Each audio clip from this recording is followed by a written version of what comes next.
set of 9 videotapes provides an opportunity to share in a unique experience where Stafford Beer introduces an audience to the world of managerial cybernetics.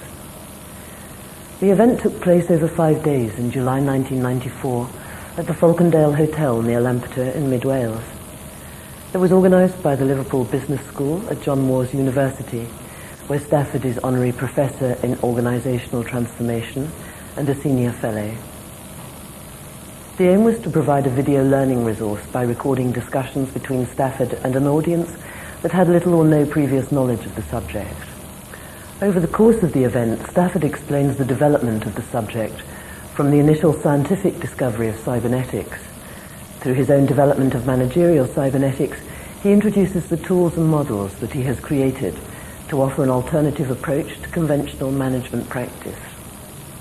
The resulting material embraces the key principles and models that have previously been introduced in his 13 books and referred to in many of his published papers.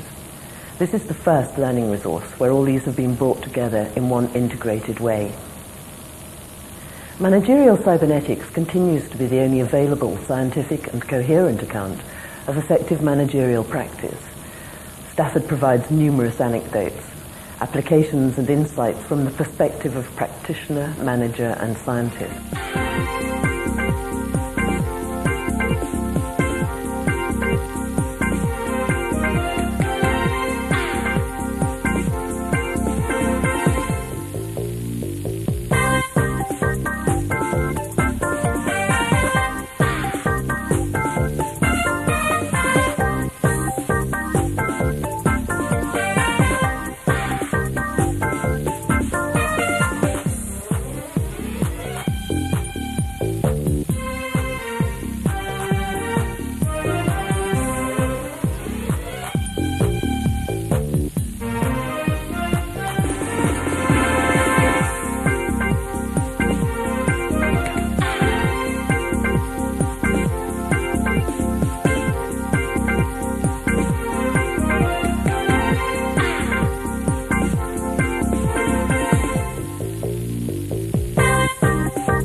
If I ran a wire between those two, it's already stable and The fifth session starts with agreement on the teams who will model the viability of selected activities. These are retailing, education, manufacturing, Welsh Parliament and transport. Stafford models defence as a total system to illustrate how you identify the active components of a viable system. Discussions move on to modelling a manufacturing operation embedded in its environment and its management embedded in the operation. The communication between each of these elements is depicted by loops with amplifiers and attenuators designed to balance the variety. This simple model can be used in any conceivable circumstance to check the efficacy of any management action. And to demonstrate this, Stafford challenges the audience to re-examine TQM, JIT, project management, market research, and advertising. The basic model is completed by adding elements of channel capacity and transduction that must also have requisite variety. Stafford advocates that managers should be measuring things that would detect instability and using computers to communicate these messages in real time. The same basic model is used to talk about the military, the use of computers, President Allende in Chile, the President of Uruguay, market research, mission statements, and a very canny steel salesman. Tell me what you've done about this grouping business. Oh, we grouped. Generally grouped. So what are the areas? That's what I need to know. Well, Manufacturing. Pardon? Manufacturing. Manufacturing. Yeah, put your hands up so I can get some idea. Yeah, thank you. That's three. Fun? Retail. Well, retail outlets in the end. Yeah. We put it under the title of retail and all hell broke loose. Yeah. Manufacturing, retail, Education. education. That's very broad, yes. We'll narrow it down. Who's education? Oh, I see you. Yeah, I should have said you don't have to be one group necessarily. You know, you can be two, but I just want to get some focus. That's all. A democratic Welsh Parliament. That's not what it started out as. It's a viable system. It's very good. And me and Claire are British Rail. Mhm. Transport, specifically British Rail. Gosh, we got 5, have we? Yeah. Retailing, education, manufacturing, Welsh Parliament, transport. Oh, well, good word out there, isn't it? Right, so now we are going to solve the whole problem of how you model a viable system, given we've got some tools in place now and some insights, I hope. And the first thing you'll realise is that we are not going to do anything like the business of the family tree, you know, which is what you will find wherever you go. And I will say that this thing, all my life, I've gone into assignments and they've said proudly, this is our organisation chart. The only use for this thing is to find out who you can blame. There's no other value. And you see all this stuff, and then the sophisticated versions have things going across with funny coloured lines and dots and things, pretending that somebody is somebody's cousin, you know, and it means something. Oh, dear me. And what's more, they ramble all over the place. Now, what we are going to do is say, okay, I have identified a viable system, and it has components. These components are viable systems. That's all. So we never have more than 2 levels. Unlike the organisation chart, which rambles on forever down the side of the building, for instance. So how can this possibly be? Well, I'm going to take the example of defence because it's something that's readily understandable. You say, I'm going to model defence, and partly because it hasn't come up. You model defence. So that's the total system. What are the active components of this viable system? Pardon? Oh, no. What is it? What is it? The different forces. What's its? Yeah, Navy, what's its membership? Oh, right. Yeah. No, its membership is quite clearly the Army, Navy, Air Force, Marines, and perhaps something else. So that is what I call System 1. Mm-hmm. System 1 is to be identified as what is going on that makes the viable system what it is. And you see, I failed to get you to identify any systems just now which are not viable. And I found that quite fascinating. You seem to be willing to think of anything as a viable system. Well, I think we shall find out that some are not. But you see, you can certainly consider an army without an air force. Wouldn't be very effective, it get plastered. But there it is, it's an army, brown jobs, you know, different uniform altogether. Navy, Air Force. Now, that's all. Now, supposing you're the Commander-in-Chief of the Army, then you may say, look here, Stafford, I mean, I'm a big shot, I'm running the whole bloody army, and you just got me down in this box. Say, hold it, General, Field Marshal, probably. I'm coming to you in a minute. Forget the Air Force, forget the Navy. Now we're talking about the Army. What is the System 1 of the Army? Soldiers, The infantry. Infantry. What else? Tanks. Artillery. Poor old engineers, where are they? Yeah. So these are now the System 1. Note the second level of recursion of defence. So if you're actually doing this job, you will have to do several second level recursions, because you would have defence with Army, Navy, Air Force. Then you would have to do, this is the Army, tanks, etc., etc. This is the Navy, destroyers. This is the Air Force, bombers, fighters. So that is how this thing is built up. Now, let us take the artillery. I am the MGRA, as he is known, the Major General Royal Artillery, and I'm now saying, hey, you know, I'm a general, don't treat me like a box. Call it General, I'm coming to you. This is the Royal Artillery. Now, what is the System 1? 10-inch gun.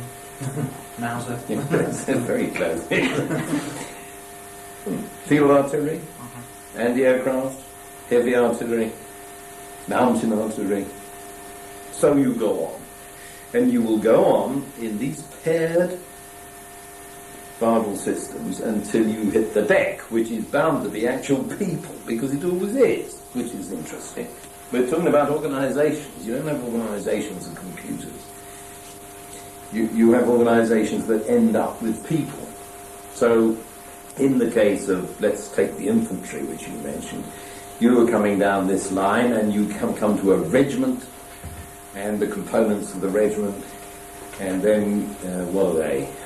Battalions. I caught myself out here. Pardon? Battalions. Battalions, thank you very much. The battalion, its components are going to be, I guess, companies by now. Companies, platoons. Platoons, now you've hit the deck. Now you've got sections of men. So your company is about 100 people divided into 3 platoons of 30, let's say, and your platoon is now going to be the platoon commander and the sections of soldiers.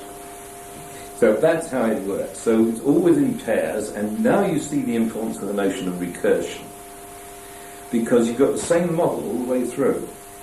Now this is very startling to people who studied organisations, because they expect them all to be different, and what is written on the side of it, of IBM, is not going to be the same as what's written down the side of General Motors. In our case, it's going to be the same until you look at the close print. Now this has an immense and immediate advantage that I would like to point out to you.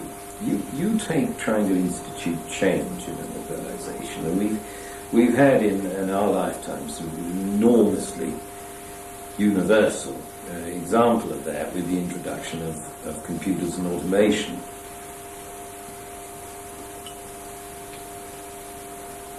Now, I got my first computer in 1956 because I was, as I told you, I was in on the ground floor of this, and I was determined to get one. I had the 7th Pegasus. And, you know, those were the days. I visit now in the Science Museum, for goodness sake. I was terribly proud of this thing. Terraced house in Basingstoke. So, this filled with semi-detached house itself, yeah. Although it was in Sheffield, not Basingstoke. And it had a revolving drum for the short-term memory with 1,024 words on it. Wow! Read it. Oh, it's very exciting. And you had to keep the thing at the right temperature, or it blew up, and humidity, and unbelievable. So, after the mid-50s to the mid-60s, people started going into organisations and saying, you're going to be automated or computerised or whatever. Where is the organisation chart? Now we're back to this family tree bit. So in you come, you band of happy technologists, and you say, chaps, we're going to computerise you. Kindly tell us what you will do. So you're going to do all this. And go through that, and you put it all on computers. Now, this is what I use the castigators as automating the quill pen. Because you didn't stop to wonder if things should be different now you've got a computer. You said, you're writing that, don't need to write it anymore, old chap, we can put it in the machine. And the result was that it took a year to do this department, and then you breathed a sigh of relief and hoped the thing got debugged, went down the corridor, knocked on the door and said, "What do you do in here?" and started all over again. Now, you can see that with my approach, if you're in some kind of context, like a manufacturing company, or a retailing company, or government, or whatever it happens to be, you are likely to be able to build the same model at every level of recursion in terms of your computers, because it's the same kind of stuff going on. And suddenly you've got immense saving, because you are looking at things through the same pair of eyes. And when we built the model, you can test that assertion out and see what happens. But this is the secret of what I did in Chile for President Allende, which is really quite a famous piece of historical work because of what happened to him and to poor old Chile in the process of running foul of the CIA and Dr. Kissinger. In 2 years, I had 75% of the social economy automated in this system. And all my critics said, "This is impossible, it's got to be a ridiculous claim, you couldn't do it." Why? Because they're used to this approach of going in there. Actually, 75% of the social economy, you do the first department in the first 2 years. But I had 11, watch it, 11 levels of recursion. Like that through the thing. So, very exciting. Now, if anybody's politically motivated to read that up, the second edition of the book Brain of the Firm, the last 5 chapters, tell the story of how this was applied in Chile. And it's very racy stuff, I can tell you. It was an exciting time. Most exciting time of my life. So,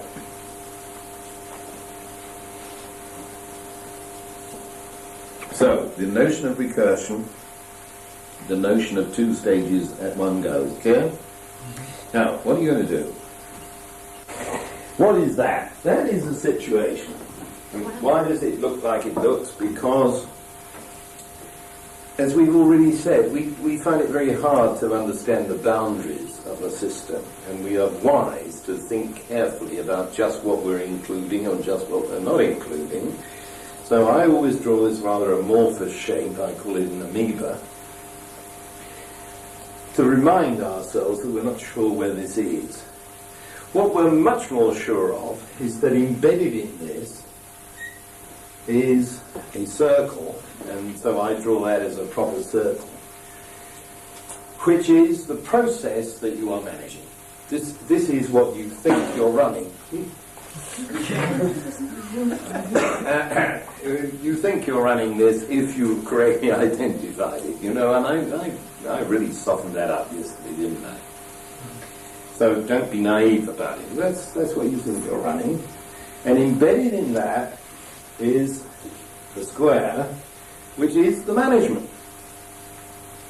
Now, I like to draw it like that because obviously the management is supposed to be infusing across its own boundaries by osmosis or whatever the process it's supposed to control, and the process is infusing out into the environment, which in the case of manufacturing would be the market, and this is the manufacturing factory. So that is the basic model of a viable system. Now what we need to do is pull this apart in order to discuss it more fully. And what I'm going to do is draw my circle there, my box there, and my circle there, and my amoeboid shape there. And instead of all this woolly business about how this is to be disseminated, I am going to put a simple thing like that. So I'm saying the management has influenced the process, and the process will come back and influence the management, and the process will affect the environment, and the environment will affect the process. So that is our basic model. So these are the 3 things that are going to formulate the system one.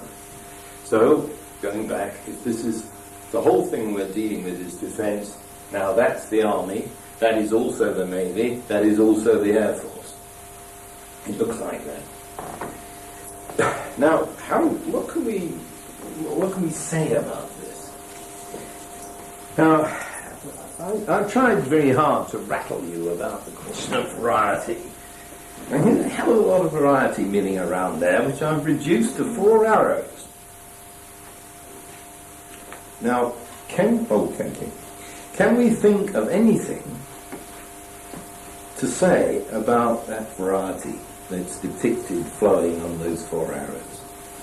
Apart from the fact that there are dozens and dozens of arrows which are all encapsulated in one. Are we assuming that they're matched? Aha, exactly. Well, are they?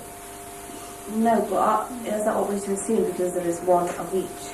No, we're not to assume anything. No. We've written this model on the mirror, and now we're going to ask what we know about the variety. Have a go, because there's some things we can say.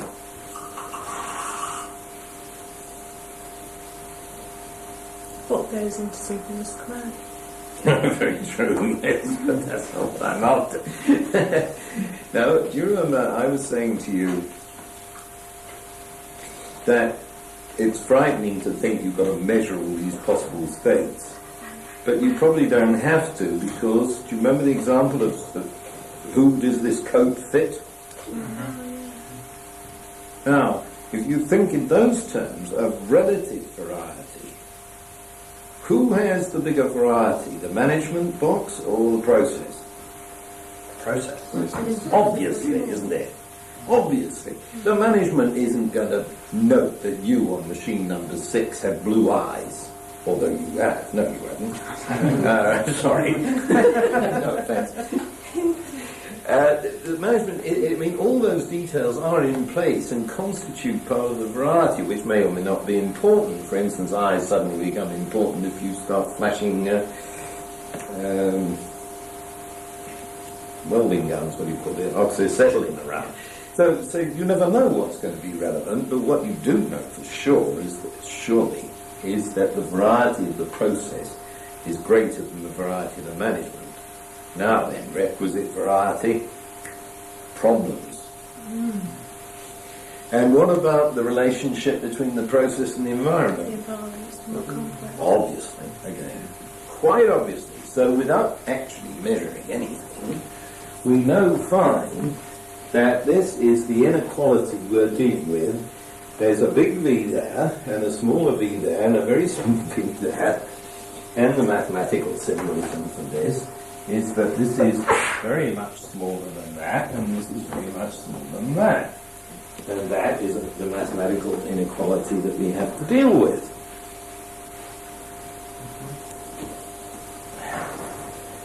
Now, so let's take it easy, calmly. What can you do about that? You know from Ashby's law that that's no go. The environment's going to swamp the process, and this process is going to swamp the management. Now, there are only 2 things you can do, actually, if you think about it in general terms. What can you possibly do? Reduce the variety. Yes. Reduce the variety of what? So, you want to reduce that bottom arrow. So Right. And then you could reduce the one going to the management. Okay? What else can you do? Precisely. Increase the variety going up. Now, there's very little symbolism required here, but I'd like you to get hold of it because it's useful to us. These symbols come from ordinary electrical engineering. This symbol is an attenuator. That means reduce variety. This symbol is also an attenuator, and this symbol is an amplifier. Now we've got the whole story in a nutshell. Very fast too. And I submit that that will apply to anything you care to analyse. So the question is, what management techniques are available to us to effect these amplifications and these attenuations? Now, I have challenged audiences, particularly senior management audiences, for 30 years to tell me a single management technique that isn't one of those four things. Nobody has ever succeeded. So I'm asking you, name a management technique. You know, they're the sort of things that people buy by the bushel and run up the masthead and everybody has to salute. TQM. TQM. Total Quality Management. Perfect example. Now, what's that supposed to be doing? That's the problem, everybody else. I'll say. It's supposed to be making everybody involved in the company see that their input is important to the total end quality of the end product. Yeah, that's right. Well, now put it in terms of our model. What's it doing on this line, this bottom line here, which is the attenuation line? What is TQM doing there? It's making people more responsible for what they're doing so that they don't mess up. Absolutely right, except that I think that's the next one. All right, so There's a process affecting the management. You're making people more responsible. And on this side, you're trying to convince your customers, for example, that they come first, that quality matters and all that jazz, which is to attenuate their variety, because if you're successful, you cut down complaints, everything's sweetness and light. See, now, you will know if this system is imbalanced because you will be in homeostasis. And the interesting thing about having to measure variety and so on is that if it's working, you don't have to, because everything is sweet. Now, Ashby calls that situation a self-vetoing homeostat, by which he means that the messages on all four of those lines are, I'm okay. Instead of, here's my balance sheet, here is my this against that, and this is how I've succeeded and failed. He just says, I'm all right. How about you? black box a little bit. Absolutely a black box. Precisely correct. Now, this is very exciting because we can begin to see, I told you right early on that I see management as the process of coping with complexity and not managing their materials, machinery and money. Well, here it comes, you see. We are trying to handle the complexity which will engulf us if we don't handle it. So let's take another example. We've had TQM. What else do you do in management? JIT. Just in time. Shit. I've not heard you called shit before. Yes, just-in-time management. Well, you mentioned it. Tell me what it is here. It's so obvious, isn't it? I didn't expect you to say that. I think you're going to tell me. You do Here some again, work. it comes in. The problem is you mentioned it with TQM. The two are interlinked, but it's effectively people taking responsibility to minimise Well, the it's time. more than the responsibility this time, because Process. you were dealing with the flood of variety that would otherwise engulf you if you ordered everything randomly in advance, and you were saying, I'm not going to order this until I need it. So it's a huge attenuator on this line. It's just-in-time management. On which line is that? The amoeba to This cylinder? one. Right. Isn't it also the amplifier management process? We haven't had an amplifier yet, so Isn't it the fact that you're increasing the variety of the management by, in a way, making the job either slightly, well, more complicated, but it increases the variety of management? Isn't it like the, isn't it an amplifier on the management? I'm not sure. process? You see, look here, there's no school book answer to this, because what you find is that because these are real life techniques, that they appear all over the place. The only point of trying to identify them is to understand the machinery.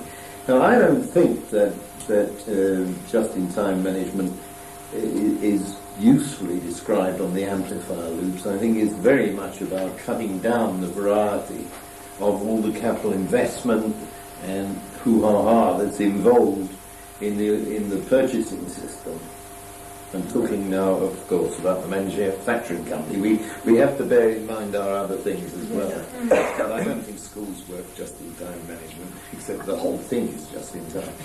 How about looking at project management? Would that be an amplifier? Because you're looking at Yes. a complex situation, Right. and you're having to cope with the people, equipment, and you're making it more complex, and you're trying to manage that complex project. Yeah, I think that's right, Jane. So you're looking So at that amplifier from the square to the circle, right? Yeah, I think. yeah. And you were saying, well, I'm going to focus something in order to amplify me as a manager. I will have a project team with this task. And that goes round that loop, of course, because they're So reporting back You agree that the other would way. be an amplifier? I think so. Don't you? And we were just trying to find out the best use of the terminology. I agree it's an amplifier, but I think I would have said from the process, what's the circles, the process, Yeah. to the Environment. environment. Well, it depends what sort of project it is. Yeah. It could easily be. I mean, the one that I think Jane had in mind was if you send a production engineer out from the management, the square, to the process to improve the process, nothing to do with the environment. But if you send out a project team into the environment to do, for instance, market research, then you're out there. Right. Yeah, absolutely. Okay. Now, market research is a very interesting example. Who wants to risk saying where that belongs on this diagram? Market research is an it's going from the amoeba into the circle. Yes, on the attenuating link then. On the Now, you're a very bright lot. You That see, bit. most people think that... can't get the words right. Well, just get used to the technical terms. This thing is an attenuator, which means it's cutting down variety, and the arrow is an amplifier. Now, most people fall into the trap, and I'm very glad you haven't, because it shows you're thinking of assuming that the purpose of market research is to amplify something, get more knowledge. But of course it isn't. It is to cut down the variety of everything that's out there in order to locate your targets. Otherwise you're just preaching to the heathen and nobody knows how the heathen are structured. You find out how the heathen are structured, you can target them. So it's very, very strong attenuator. Now, some of this stuff is, however, an amplifier. What is that when we interact with the market? That's an amplifier. Advertising. Pardon? Advertising. Advertising, of course. And that is an attempt to say we are much better than you think we are. Much better than we are. So there you go with advertising. So it's fun, isn't it? Because this gives you a uniform way of assessing all this. Now, I think I should have brought that actually. There is a page in my book, Brain of the Firm, a double page. It's got almost every management technique I could think of on it, and classifies from under these heads. I think it really is quite fascinating to see that everything you do can be reduced to this. Now, one of the consequences of that for a manager, many managements drive themselves and their folk insane because of a bigoted view of what is correct. And they say, we obviously have to deal with this situation, and the way we are going to do it is payment by incentives or management by objectives or something. Now, supposing that the situation is that is a very nearly impossible thing to do, because maybe the unions are as bigoted as the management is the other way around. Would you believe you could get a rail strike like that? Now, if you were quite clear as a manager or as a union for that matter, that you know what you are trying to do is actually to reduce or amplify variety on this arrow, and you know that this way of doing it is objectionable, then you choose another. Because you are now classifying your alternatives under these headings. And there's no reason why you should plump for one thing rather than another if it's going to have the same sort of effect of producing amplification where you want it, or reverse. Now I find this absolutely incredibly exciting, because I mean, look, such a simple little model, and we haven't done it yet, by the way. We're already finding out that we can use this in any conceivable circumstances. We've already wrapped up the whole of theoretical management. It takes you 3 years to learn this in a business school.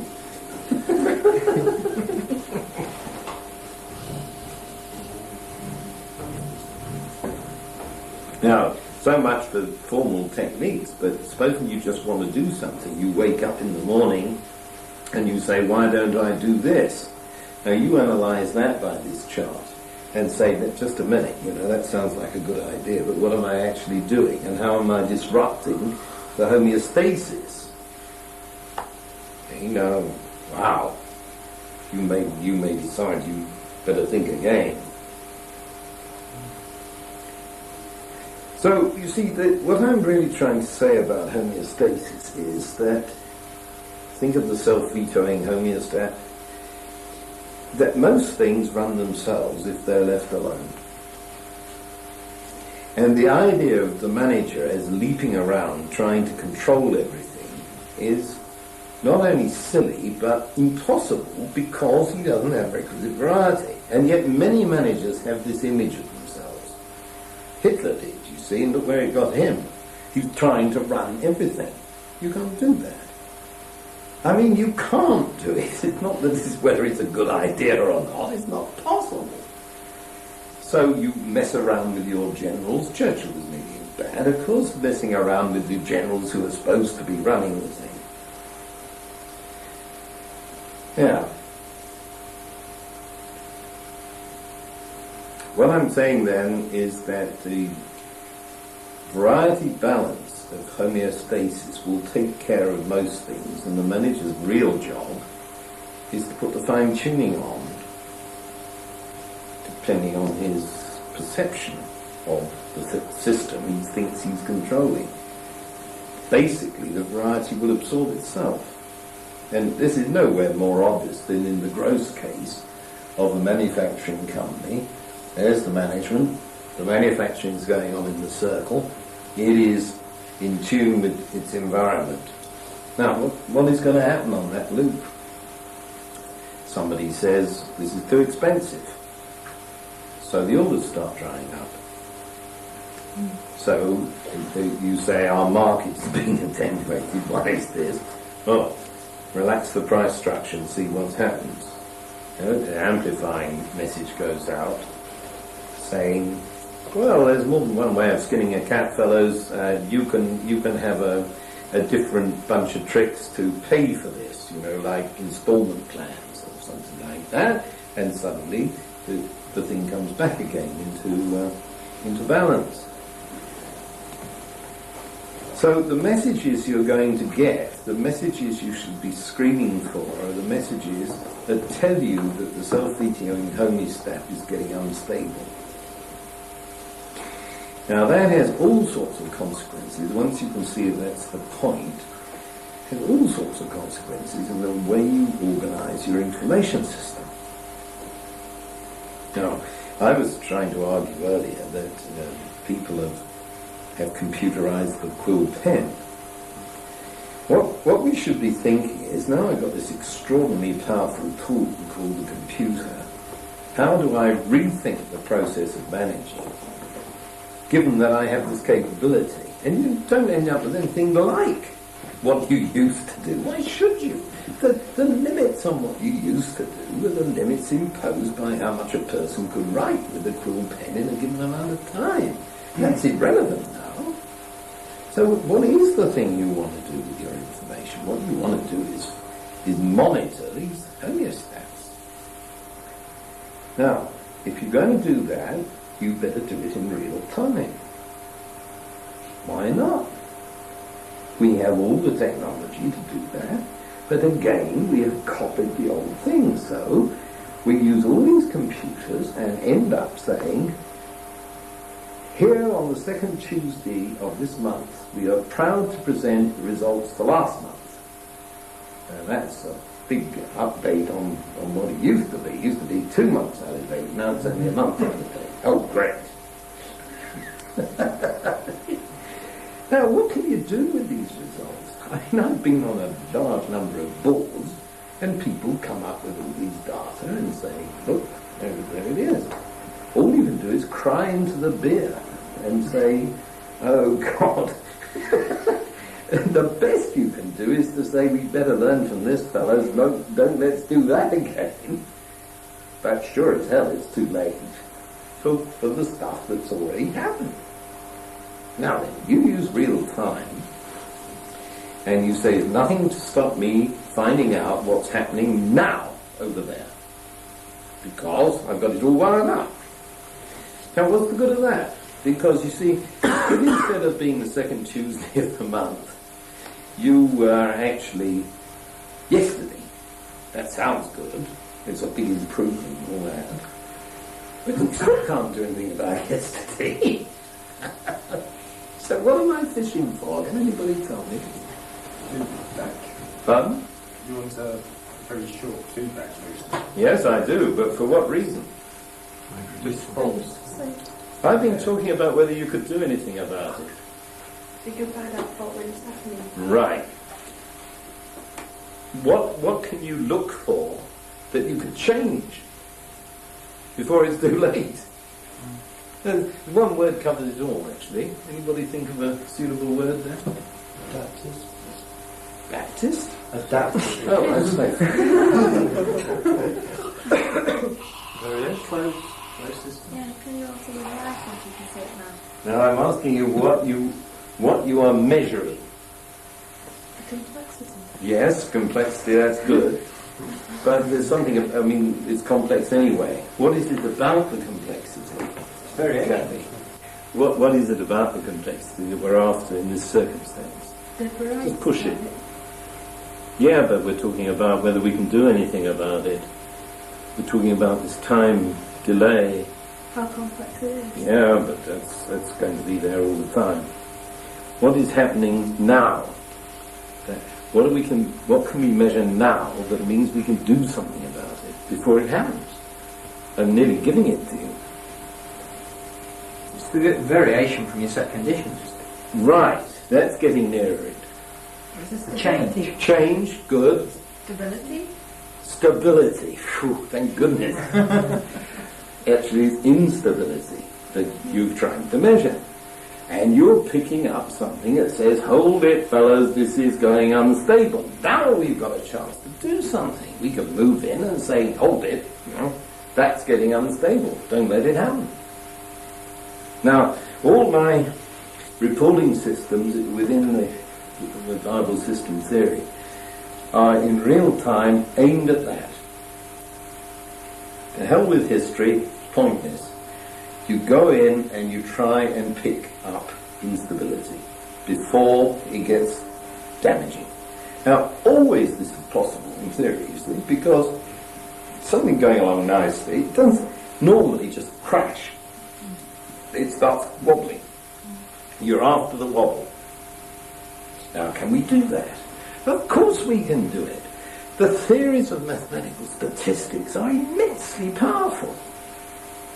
But you can't talk to a manager about theories of mathematical statistics. But that's what you need. And then, again, what are you going to measure? Now, we already had a bit of a go at that yesterday. If you start measuring all the routine things, they will wobble as they always do. And therefore you will not get any new information. And you'll say, oh, well, yes, the stock market's doing this, it usually does on Tuesdays. The information, what is it, you see? Now, there are all sorts of people with a vested interest in information, trying to sell you newsletters, trying to sell you all sorts of things. I give you a definition. My definition of information is what changes us.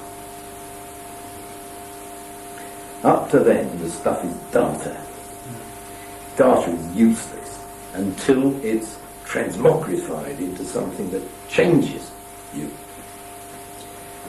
And companies, hospitals, dear God, health service, spend millions and billions of pounds equipping themselves with useless data that they can't transmogrify, to use the word I use. Nobody asked me what that meant, but I guess you found out.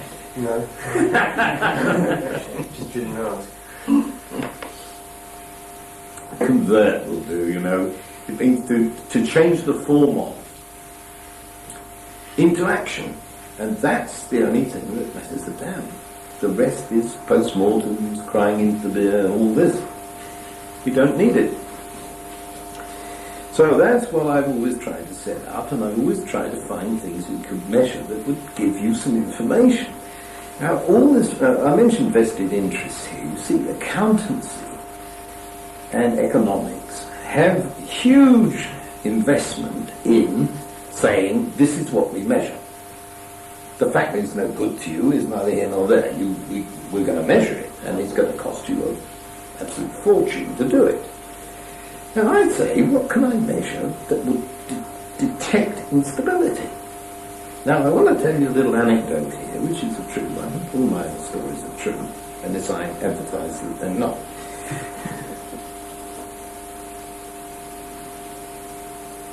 A few years ago, Elena and I were appointed by the United Nations as consultants to the President of Uruguay.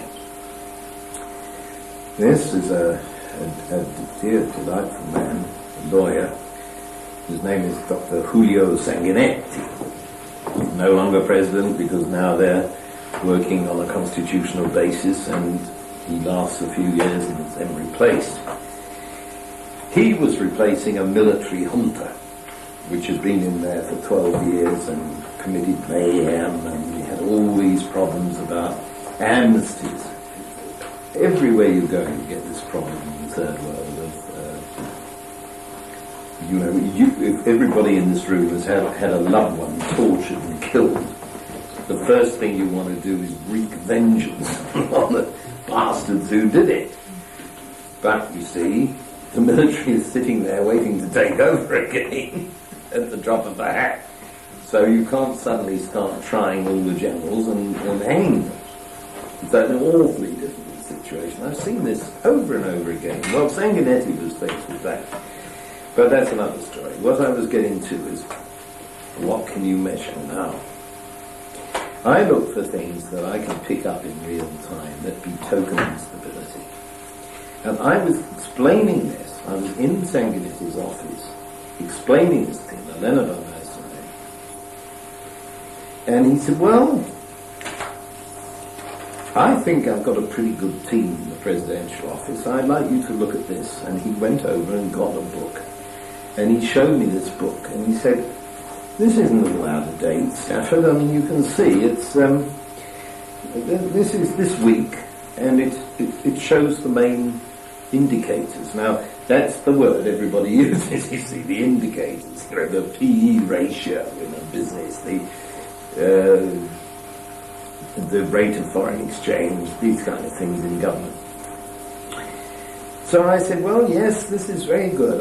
And I was honest. I said, I don't think I've ever seen a better set of government statistics geared to the point where the president can actually read it, rather than masses of bump. But, you see, I said, I'm looking for something more sensitive than these standard indexes. And he looked at me and he said, I'm going to risk this. He said, turn to the back of the book. Turn to the back of the book. He said, these figures I ask for every day, and everybody thinks I'm mad, but I've got a hunch that you won't. The sale of bus tickets. The sale of milk. I could have kissed it.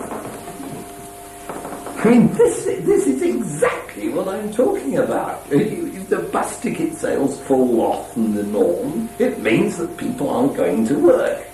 If the bus tickets fall off you, I thought it was wonderful.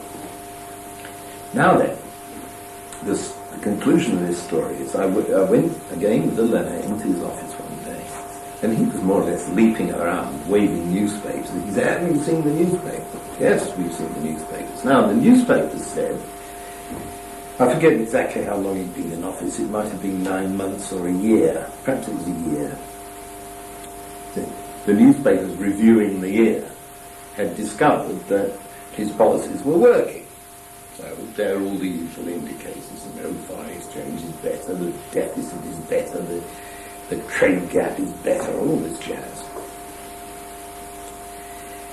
And he said, well, it shows you, this media thing that we've often talked about.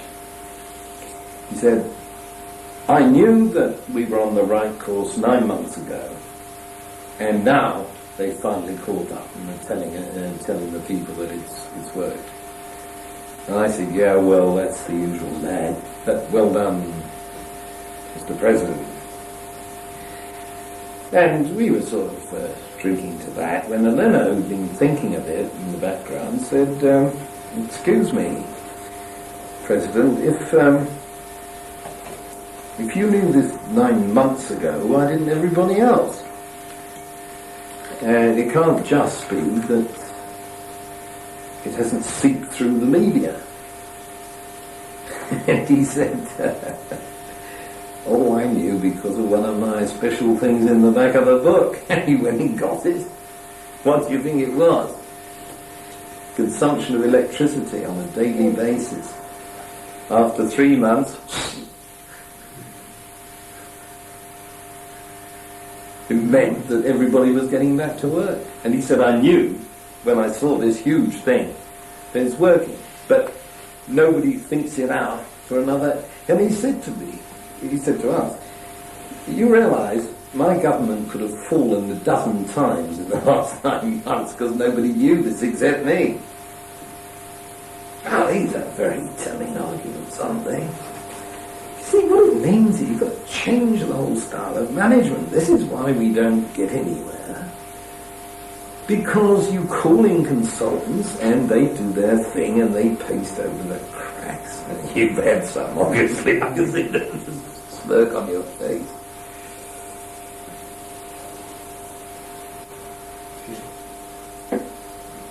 You've got all the pet nostrums. You've got the firms of consultants who increasingly, you notice, are accountants, accounting firms with a management spin-off. And they've got a huge interest in what they say. After all, if you can tell a company that it's going bust and it better merge with another, then you've earned all your consulting money, and your other division, which is called mergers and acquisitions, is now going to cream off the rest. I'm dreadfully cynical about this. I'm really quite bitter because I've watched this happening in England, the United States and Canada, which are the rich countries that I know, just as I have watched the depredations of the World Bank and the IMF destroying the poor countries that I know, and I'm leaping around in the middle saying, oh my God, what can I do about this? Well, all I can do is try and promote this kind of thinking.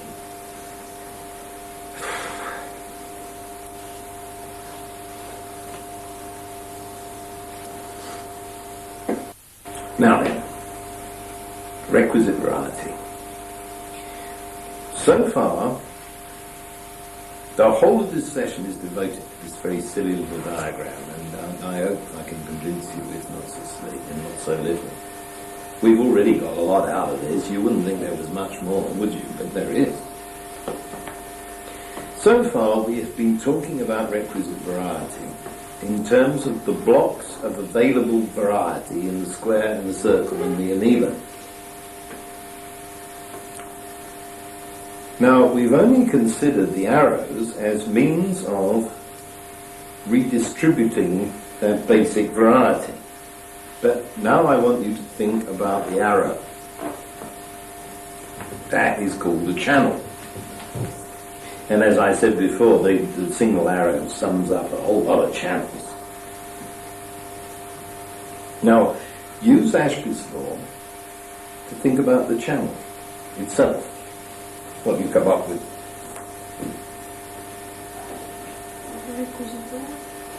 Well, yes, that is Ashby's law, but put some flesh on it, Patricia. Would you want the arrows coming out to be the same variety as the arrows coming back in? Well, no, because you put the amplifiers and attenuators on to deal with that. I'm talking about the channel itself. What are these channels in real life? They've got to be big enough to communication. Spot on. Yeah. Big enough The to carry. channel itself has got to have vested variety.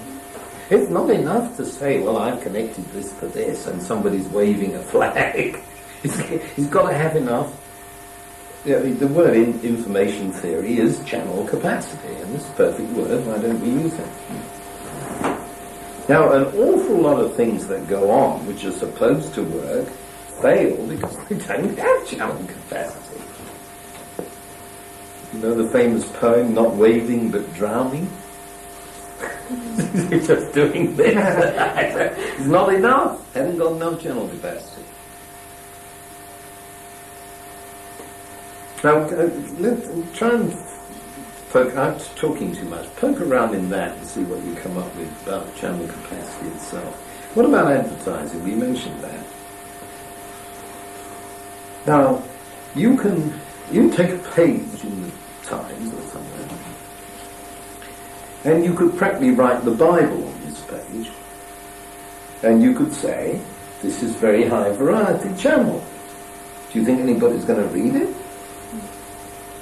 Where does all this white space come from, you see, in advertisements? See, it is an attempt to work out what the channel capacity is of the reader, because that's the guy who counts. We established that yesterday.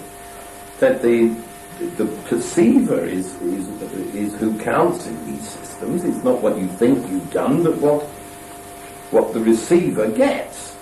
Now, if the receiver sees a page of print like that, I'm not even going to look at it. So the alleged channel capacity in practice is nil. So you put a huge white page, and in the middle of it you have hair. Do you remember that? No, you're too young. When the opera, the operetta, musical, whatever you're going to call it, my favourite, Hair came out, the advanced publicity was exactly that. All over London there were hoardings that just said hair and nobody knew what it meant. That's very clever. Now the channel capacity is being used in the most extraordinary way, with all this white space and this one word on it that doesn't mean anything. Now I don't think that advertising boys are seeking these optima of channel capacity without understanding any theory. You know, they're doing it by hunch. So they walk around in purple trousers and call each other ducky and have these inspirations. But it'd be much better to try and measure a few things around here and see exactly what amount of information you are actually going to get across. Look at all the stuff about small print, for instance. Just incredible, you know. You think this insurance policy, read the small print. You know? Well, you can't. Nobody ever does. And it's become a joke. But on the other hand, it's a con trick.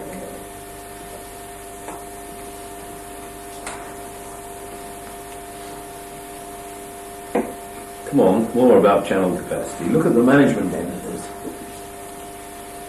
I'm the big white chief, I'm the boss, and I say, this is my policy.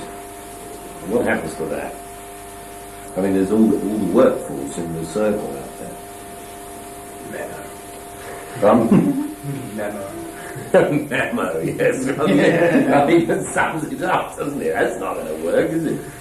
Nobody reads those things anyway.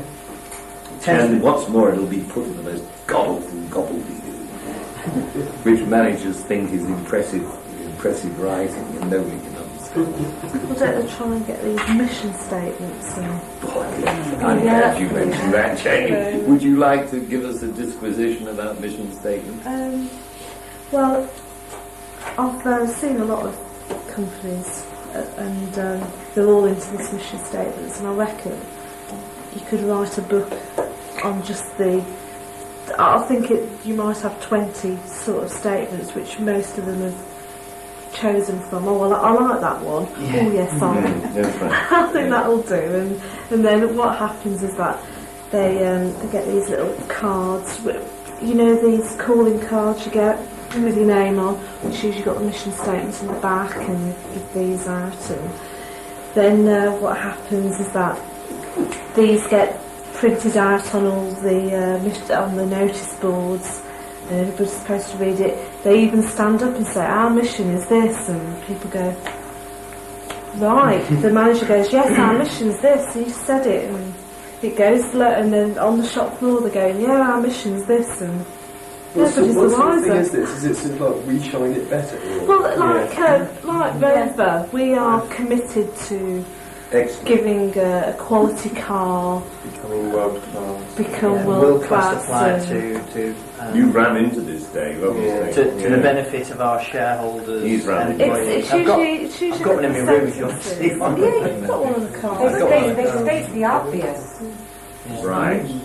Now, Mr. Major institutionalised this, you know, with the customer, what's it called? Citizens Charter. Charters. Yeah. Have you read any of them? Charter for Health is to say, you know, we'll make you better or something. Yeah, I mean, it's just ludicrous. Is that what the code hotlines class are? Well, On the motorway? Yes. exactly. Now, I mean, when you really look at this, you can see it's well intentioned. When you think of it, what it costs and what it does to this variety equation is nothing. I'm so glad you said that, Jane. You've put it very nicely. I've seen hundreds of these things. That's unbelievably banal and dreadful. That's the thing, you can write a book and they pick out the book because they're... Absolutely. Children's books. Yeah. Well, I will give you a tip about those things, which you can use in a much wider scenario. Now, I used to study logic, and I still do, I suppose, but I stumbled on the following. You take a sentence and negate it. What's that? Say not somewhere. Say the opposite. Now, if you couldn't argue the opposite, it's not the same. Now, God exists. Oh no, he doesn't. There is no God. Now, we could burn each other at the stake. It's been done for hundreds of years over that argument. That is a real issue. But if you say, and I saw this in a mission statement, Jane, we will act within the law. Now, you can't possibly publish a statement who said we'll get around the law if we possibly can. It's meaningless. Yeah? And why I said it was much more use to you than the mission statement, if you're in a bookshop and you're trying to decide whether you want to buy this book, negate sentences at random and see if they're worth it. And you soon find that practically everything in the book is meaningless because you couldn't possibly say the opposite. It's a very good test. I really commend it to you. And of course, politician speeches. I was applying this the other day to Mr. Blair, and he didn't get very high marks. Anything he said was the same either way. You couldn't negate it. Did I tell you about the anagram? Yeah.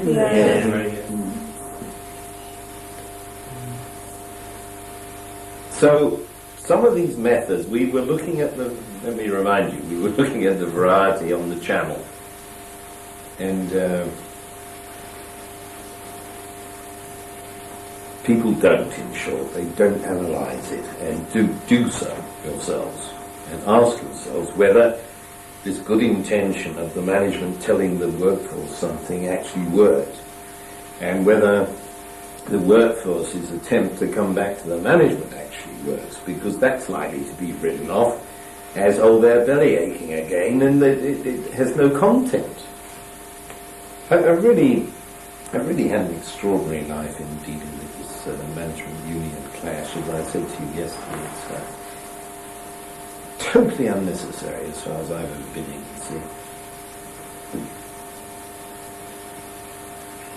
There can be a tendency with those communication links where management will have good intentions and they communicate those good intentions. The natural fact that the policies and methods for getting those into fruition aren't good enough, and so it doesn't happen. Absolutely. So there's a basic attitude that, well, what the management say they never do anyway, and so the whole communication link breaks down with mistrust. Are you saying when it's fallen on deaf ears? Is that what you're saying? It does eventually if it doesn't get successfully achieved.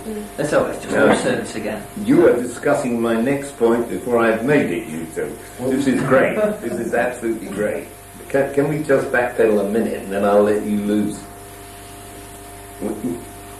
Simple diagram, I said. Now, I repeat, blocks of requisite variety you've got to have in place. We've discussed that. Channel capacity. What's the other thing that's actually on that diagram that we have to attend to in terms of requisite variety? It's there, but I bet you haven't seen it. Try and answer what you think it might be.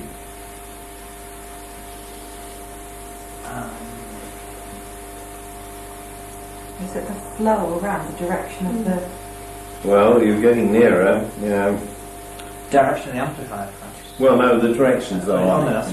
The response to a flow of information, either it's success or it's failure, being fed back, not necessarily as an indirect response, as a direct response. So you, I don't know. Don't panic. You're very, very close to it. Now, try and analyse this. Well, we've got a message coming to deal with the requisite variety of the blocks. We've got a channel in place that we think is adequate. What can go wrong? If it doesn't flow through the channel properly. Yes, you're very close to it, you see. Come on, is it Can you stop The receptor. Someone's got to receive. Receptor, that's the word. Now, our technical word for this, and I'm only giving you a minimum of technical words. It's here. There.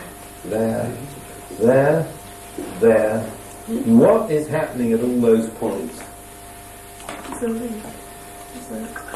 No, for the whole diagram, what is going on?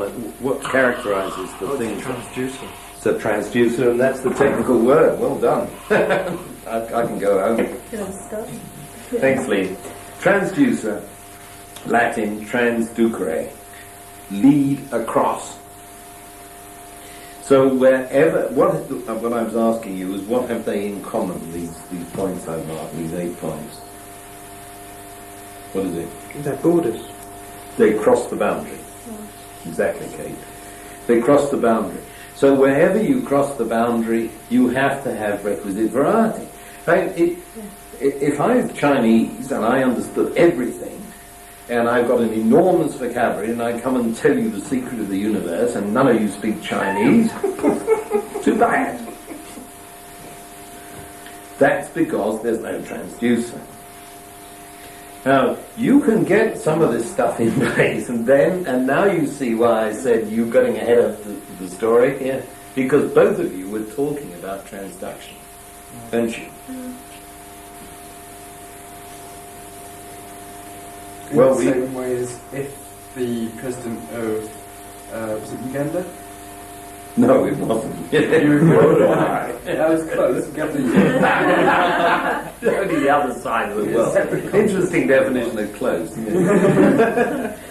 But it's all perception. But the reason why he would fit in the square, his government fits in the circle, or his country fits in the circle maybe, and the amoeba is everything else. And he hadn't actually communicated that things were on the up after 3 months, whatever. So even if like the ears were open in the rest of the country, why didn't he communicate that then? Well, he did, you see, but nobody heard it because there was no transducer. The press is the transducer, and they're busy rabbiting on about their own concerns and photographing people in the nude and so on, if they can catch them. But how do you make these receptive? Well, you have to analyse it, you see. So if you're doing this kind of analysis, you go in there and you say, have I got requisite variety in the blocks? Have I got the channels? Now have I got the receptors? Now I want to tell you, because we need to wrap this session up, I want to tell you a little true story that illuminates this very well. When I first went into steel, I had to try and train myself in the whole business. I knew nothing about it. And there was a guy, his name was Tom, who was widely regarded as the best salesman we had. Now, selling in the heavy steel business is, it's not knocking on people's doors. It is actually, but you know what I mean. It's very high level stuff. So I set out with him, I spent a week with him to try and find out how he operated, and I learned an enormous amount. It began when we called on a buyer in Sheffield. And we were just leaving. It was a very satisfactory talk. I was just introduced as a trainee. Listened to how Tom handled this buyer. Got everything signed up. It was going out. He said, "Oh, like Columbo, isn't it?" It's a marvellous gesture. Excuse me. We have to go to something street to so and so. How do we get to that from here? "Oh," says the buyer, "please." Takes us to the elevator, comes down with us, goes into the street and said, "You see this boot sign up there, you turn left there," and so on. Now I knew precisely where this place was, and I'd only just got to Sheffield, and certainly as hell Tom knew where it was. So I said to him as we marched off, "What the devil's all that about?" "Oh," he said, "he's helped me. He is now in my power." Anyway, that's just a bit of psychology. I don't think it's anything to do with cybernetics. But so we went on. Now, the point of this story is that the company had the following revelation. They had realized that they had all these highly specialized salesmen who had these intimate relationships with clients, and the only information they were getting were the orders. So they said, why don't we ask our representatives to give us an estimate of the reliability of the company and the future of the order book, and a whole lot more jazz here than just saying here's an order for 20 tons of something. So they went into discussion with the salesman, and the salesman said, "Hey, just a minute, I mean this is a whole new ballpark, and if you want us to do all this, we need time and so on." So no unions involved, but effectively a union. Now these are very senior men, and so roughly what happened was that they put the sales force up by 20% in order to create the time for this new system to work. Now what you realise you are doing here is you're increasing the channel capacity. Good idea. Now I went off with Tom to the East Coast, somewhere near Hornsey, I think, between Hull and Hornsey. And we interviewed the right number of clients in the morning. And he says, "A lovely day, let's go for a swim." And we spent the afternoon lying on the beach, which I thought was jolly nice. And I said, how can we get away with this, Tom? I mean, well, he said, it's the new system, you see. We've done enough for today. So I said, yeah, but you have to fill in all these forms, and you haven't. "Oh, we'll deal with that." So this guy's, wearing a pair of swimming trunks on the beach, pulls his briefcase across and starts writing figures all over the place. Well, I was looking and I said, "How do you know this?" I'm just making it up. I was very fascinated by this. Now, I didn't know as much then as I do now about cybernetics, but I was very actively trying to construct models. Now, what's happening here is that the company put in this system, arranged to receive the information and punch it onto Holler's cards. None of you remember those things, I don't suppose, but that's how you stored information. You had a card with punched holes in it and you fed it through a machine. And all these Holler's cards were on shelves. And the salesman very rapidly found out that nobody knew what to do with them. Now this is quite precisely a failure in the transducer, isn't it? There's all this information arriving, potential information, I should correct myself, data at this stage, which could become information, which is sitting on shelves in punch cards. Now, there's more to it, really, because after I got that put right and got the system to work, nobody believed it, because by now the salesman knew, in several sets of inverted commas, that nobody did anything. Therefore, what was coming through was by now garbage, and nobody knew. You see? So then they tried to change the system, and here we have the thing that's absolutely typical of the human nervous system. If you overload a transducer, it has what is called a refractory period. A neuron, a nerve cell, fires and then goes, oh, I need a rest. And the refractory period is the time it takes to sort of charge itself up and get its chemicals right to fire again. Now, you see, exactly this is going wrong, because all the transducers in this system are out of their refractory period, and there's no way of telling anybody that the new system will work, because they know it doesn't. Now they're told it does, but the new system is not through its refractory period yet. It's going to take you years to sort out this bloody mess. Isn't it interesting, isn't it? So, out of this little tiny diagram, blocks of requisite variety on the channels, requisite variety in the transducers. A hell of an assignment, you know. Carrying on with this breakdown of the transducer in this company, what do you do? Because you say it could take years to change. Well, why don't we have a break and address that question when we come back, because we're a bit overrunning.